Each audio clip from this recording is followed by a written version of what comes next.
Okay, so let's see here. We're going to look at an example of using the F equal ma algorithm for solving the motion of problems. And what I want to do is look at a freely falling object as a very simple problem, but it will be a way of introducing you to the steps that we take solving with the F equals ma formula. So the first thing that we do, first step that we take, is we draw a free body diagram of an object. So what I've got is an object right here. Again, it doesn't matter what it is, but I'm assuming that this object is in free fall. In other words, the force of gravity is the only force that's acting upon this body right now. And so what I have to do is I have to draw my free body, which is this one, and what I do is I have to add the force. So what I've done is I put the force of gravity, I know the force of gravity is acting on it. So I have to draw a representative arrow for the force of gravity. I'm going to call it F sub g.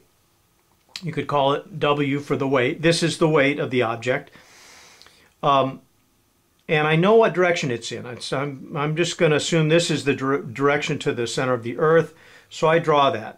This is the first step that we take in doing our F equals ma problems. I have no other forces on this object. That's the only one. So I've completed my first step, drawing a correct free body diagram. What I do then is I have to choose a coordinate system. And so this one is a simple one. I actually have chosen my coordinate system to be the conventional Cartesian coordinate system, where the y-axis is in the vertical direction, vertical being defined by the fact that gravity is going in the negative vertical direction. So this is what I've drawn. So I've shown my coordinate system. I show the force on here. So this is my free body diagram with a coordinate system drawn on top of it. I can choose any coordinate system I want. Doesn't matter. But once I do that, I have to be consistent in using that. So this is our second step, choosing our coordinate system.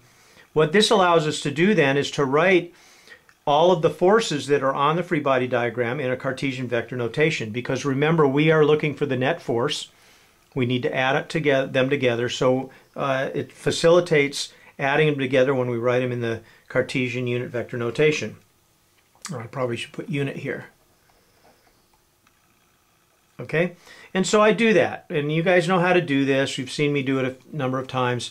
What we do is we say that I look at my free body diagram and I say, well, I know that the free body diagram has a magnitude of mg, that's the weight of the object, and it's in the minus j direction, and that indicates the minus y direction.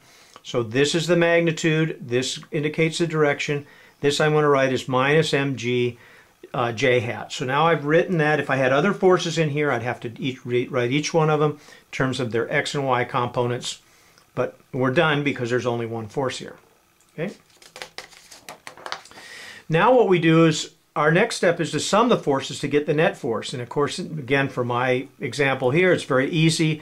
Net force is a sum of all the forces acting on the body. There's only one, and so we can write this as minus mgj. It's just that, the force of gravity. My net force is just the force of gravity here. The next step is to set this equal to ma. So we do that. I've just written the general equation out. If I did this as a general equation, I would write this as net right here. But of course, our net force is the gravitational force. So what we do then is I'm writing this out now in a component notation.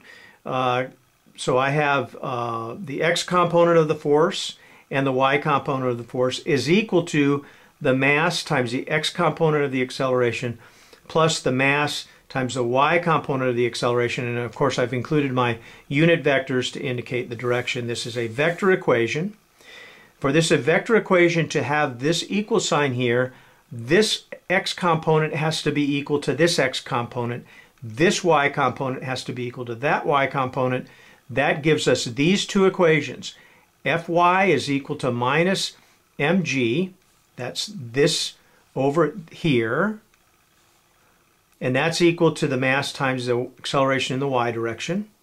And in the x direction, we have no net force. The net force here has no x component. Its x component is 0 is the correct way to say that. That means that the acceleration, I can solve these equations now. I have this equation, and I have this equation, and I see that the acceleration in the y direction is equal to minus g, and the acceleration in the x direction is equal to 0. And if I plug both of these components back into my general formula for my acceleration, I get that the acceleration, total acceleration vector is equal to minus g in the minus j direction, it's equal to magnitude g, which we know is 9.8 meters per second squared. In the minus j direction, it's 9.8 meters per second in the negative y direction, and it's a constant. So now what we can do is we can use our kinematic equations for constant acceleration to give the velocity and the position of this object as a function of time.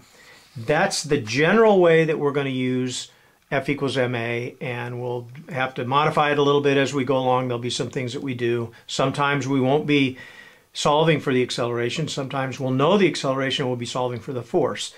These are just different variations of it, but in general, this is the way we do these problems.